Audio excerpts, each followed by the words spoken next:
আল্লাহ রাব্বুল আলামিনের যে আনুগত্য করে, আল্লাহর যে গোলামি করে, আল্লাহর যে দাসত্ব করে, আল্লাহ রাব্বুল আলামিন আল্লাহর এই বান্দাকে তার জন্য তার নসিবে ভালো কিছু আল্লাহ তাআলা এমনিতেই ফয়সালা করবেন। কারণ আল্লাহ জানেন যে এই ব্যক্তি আল্লাহর অনুগত বান্দা, আল্লাহ তাকে এমনি ভালো ফয়সালা করবেন।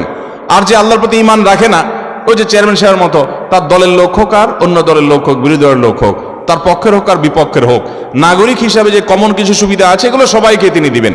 কিন্তু ওই যে বিশেষ বিশেষ কিছু সুবিধা যদি দেওয়ার সুযোগ আসে, তিনি অবশ্যই সাধারণত তিনি যারা তাকে অনুসরণ করে তাদেরকে অগ্রাধিকার দেন।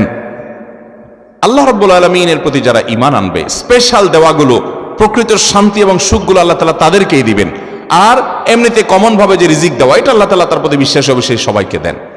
তাহলে বোঝা গেল যে আমাদের ভাগ্য সুপ্রসন্ন হওয়ার জন্য নেক আমল করতে হবে, আল্লাহর আনুগত্য করতে হবে, আল্লাহর গোলামি করতে হবে, হালাল হারাম মেনে চলতে হবে।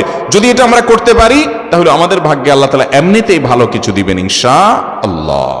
আরেকটি উপমা আসুন নেই। ধরুন আপনার একটা কারখানা আছে, আপনার সেই কারখানায় কয়েকটা মেশিন আছে। কিছু মেশিন আছে যেগুলো প্রোডাকশন দেয়, ভালো আছে, সচল। আর কিছু মেশিন আছে ধরুন অচল, এগুলো কোনো প্রোডাকশন দেয় না। যে মেশিনটা প্রোডাকশন দেয় না, আপনি হয়তো কমন কিছু জিনিস তার জন্য রাখবেন, যে ঢেকে ঢুকে রাখা, যাতে চুরি না হয় সেভাবে রাখা, এটার কিস্তি লাগলে কিস্তি পরিশোধ করা, কমন বিষয় আপনি রাখবেন। বাট স্পেশাল কেয়ার, যেটা স্পেশাল কেয়ার, ওইটা কিন্তু আপনি অকেজো মেশিনকে করবেন না, কারণ ওটা থেকে প্রোডাকশন আসে না। তো এই জন্য ওইখানে তেল মোবিল আপনি দিবেন না, ওখানে আপনি বিদ্যুৎ সরবরাহ করবেন না, ওখানে গ্যাসের লাইন দিবেন না, ওখানে ওইটাকে ধোয়া মোছা আপনি নিয়মিত করবেন না, কারণ এটা তো অকেজো। যেটা সচল ওইটার প্রতি আপনি এমনি কেয়ার করবেন, ঠিক না ভাই? ঠিক। যে আল্লাহর গোলামি করে, যে আল্লাহর প্রতি ঈমান আনে, সর্বদা আল্লাহর জিকির করে, আল্লাহর স্মরণ করে, আল্লাহর নির্দেশে বাইরে চলে না, আল্লাহকে সবসময় সে ধারণ করে, আল্লাহ তাআলার এই বান্দার জন্য আল্লাহ তাআলা তার নসিবে ভালো কিছু দিবেন। এর জন্য তার আলাদা কসরত না করলেও আল্লাহ তাআলা তার ভাগ্য সুপ্রসন্ন করবেনই করবেন ইনশাআল্লাহ তাআলা। তাহলে ভাইরা আমার, আমরা জানলাম যে আল্লাহ রাব্বুল আলামিন আমাদের নসিবে ভালো কিছু দিবেন, আমাদের ভাগ্য সুপ্রসন্ন হবে যদি আমরা নেক আমল করতে থাকি। বলে আমি এখন থেকে যদি শুরু করি, এখন থেকে আপনি তওবা করে শুরু করে দেন, যে আল্লাহ আজকে থেকে আমি তওবা করে নতুন হাল খাতা করলাম, জীবন শুরু করলাম, আগেরগুলোর জন্য মাপ চাইলাম। আপনার নসিবে আল্লাহ সুবহানাহু ওয়া তাআলা অবশ্যই অবশ্যই ভালো কিছু দিবেনই দিবেন। ভাইরা আমার, আমরা কি করি? আমরা ভাগ্য নিজের পক্ষে যেন হয়, অনুকূলে যেন হয়, সুপ্রসন্ন যেন হয়, এই জন্য সব রাতে মসজিদে গিয়ে সবাই ভিড় জমায়। ভাইরা আমার, এক রাতে আপনি ভিড় জমায়া একটু দোয়া দরুদ কান্নাকাটি করে আপনার ভাগ্য সুপ্রসন্ন করে ফেলুন। যদিও আমরা আগে বলেছি সব রাতে ভাগ্য নির্ধারণ হওয়ার কথাটি নির্ভরযোগ্য নয়। ধরে নিলাম এরাতে ভাগ্য নির্ধারণ হয়, তো ভাগ্য নির্ধারণ এক রাতে আপনি আল্লাহ তাআলার কাছে দোয়া রুনাজারি করে সারা বছরটা ঠিক করে ফেলবেন, আর সারা বছর আল্লাহর অবাধ্য থাকবেন। আপনি এটা কিভাবে আশা করেন? আপনাকে এর জন্য তওবা করতে হবে এবং সারা বছর আল্লাহর আনুগত্য করার প্রতিজ্ঞা করতে হবে। আল্লাহ আমাদেরকে তৌফিক দান করুন। তাহলে একটা বিষয় পেয়ে গেলাম, ভাগ্য সুপ্রসন্ন হওয়ার জন্য আমাদের নসিবে যেন, ভাগ্যে যেন ভালো কিছু লেখা হয়, তার জন্য আমাদেরকে কন্টিনিউয়াসলি, নিয়মিত আল্লাহর দাসত্ব করে যেতে হবে। আল্লাহর দাসত্ব সবসময় একভাবে করতে পারবো না ভাই। আমরা মানুষ, আমাদের ভুল হয়, শয়তান আমাদেরকে দিয়ে গুনাহ করায় ফেলায়। কিন্তু যখনই মনে হবে আমি না আল্লাহর নিমক খাই, আল্লাহর রহমত ছাড়া আমার এক সেকেন্ডে বাঁচার কোনো, এক মুহূর্ত বাঁচার, এক সেকেন্ড কেন কোয়ার্টার সেকেন্ড এটাও আমার বাঁচা সম্ভব নয়, তাহলে সেই রবের আমি নাশকরি কিভাবে করি? আমার না আমার রবের সামনে দাঁড়াতে হবে, যেতে হবে, হিসাব দিতে হবে। এটা মনে হওয়ার পর আগে যে গুনাহ করেছি চোখের পানি ফেলে মাপ চেয়ে নিব, সিজদা গিয়ে আল্লাহর কাছে দোয়া করব, কান্নাকাটি করব, সালাতুত তওবা আদায় করব। আল্লাহ আমাদের সবাইকে সে তৌফিক দান করুন। তাহলে ভাইরা আমার, আমাদের ভাগ্য সুপ্রসন্ন করার জন্য ওই এক রাতের ইবাদত নয়। নবী করিম সাল্লাল্লাহু আলাইহি ওয়াসাল্লাম কোনো হাদিসে বলেননি, কোরআনে কোনো আয়াতে আল্লাহ বলেননি যে তোমরা অমুক রাত ইবাদত বন্দেগী করলে তোমাদের নসিবে ভালো কিছু লেখা হবে। বরং নসিবে ভালো কিছুর জন্য লেখা হয়, এর জন্য আমাদেরকে সারা বছর জুড়ে নেক আমল করার ওয়াদা এবং প্রতিজ্ঞা করতে হবে ইনশাআল্লাহ। নাম্বার 2, বিশেষভাবে ভাগ্য যেন সুপ্রসন্ন হয়, আমাদের জীবনে হায়াতে এবং রুটি রুজিতে যেন বরকত হয়, কল্যাণ হয়। এজন্য আমাদেরকে আত্মীয়তার বন্ধনগুলো রক্ষা করতে হবে। আত্মীয়তার সম্পর্ক যে যত বেশি সংযুক্ত রাখবে, আত্মীয়তার সম্পর্কগুলোকে যে যত বেশি জোড়া লাগাবে, রক্ত সম্পর্কে আত্মীয়দের সাথে যাদের যত সুসম্পর্ক থাকবে, আল্লাহ তাআলা তাদের হায়াতে এবং রিজিকে তত বেশি বরকত দান করবেন, তার ভাগ্য তত সুপ্রসন্ন হবে।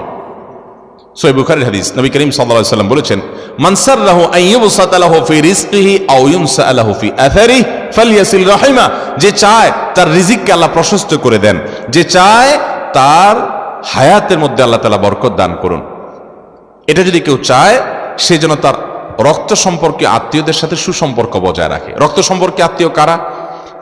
আপনার বাবা মা, আপনার ছেলে মেয়ে, আপনার দাদা দাদি, আপনার চাচা ফুফু, আপনার চাচাতো ভাই বোন, আপনার আপন ভাই বোন তো আছেনই, আরো কাছের তারা, আপনার মামা, আপনার খালা, আপনার নানা নানি আরো কাছের, এরা হলো আপনার রক্ত সম্পর্কীয় আত্মীয়।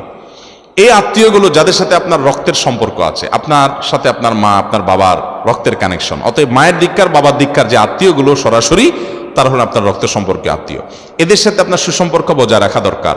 আমাদের সমাজে এই আমলটা অনেক বেশি অবহেলিত ভাই। রক্তের সম্পর্কীয় মানুষগুলোর সাথে সুসম্পর্ক বজায় রাখা এটা ফরজ, এটা কোনো মুস্তাহাব আমল না, এটা ফরজ।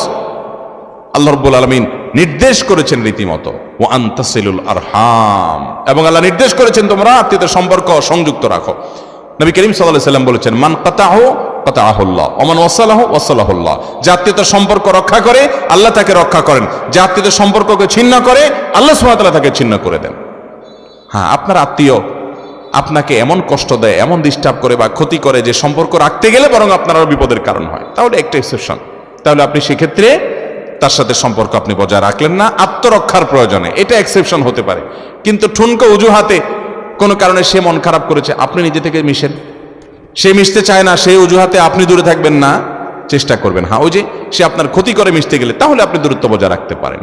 আল্লাহ আমাদেরকে আত্মীয়তার সম্পর্ক বজায় রাখার তৌফিক দান করুন।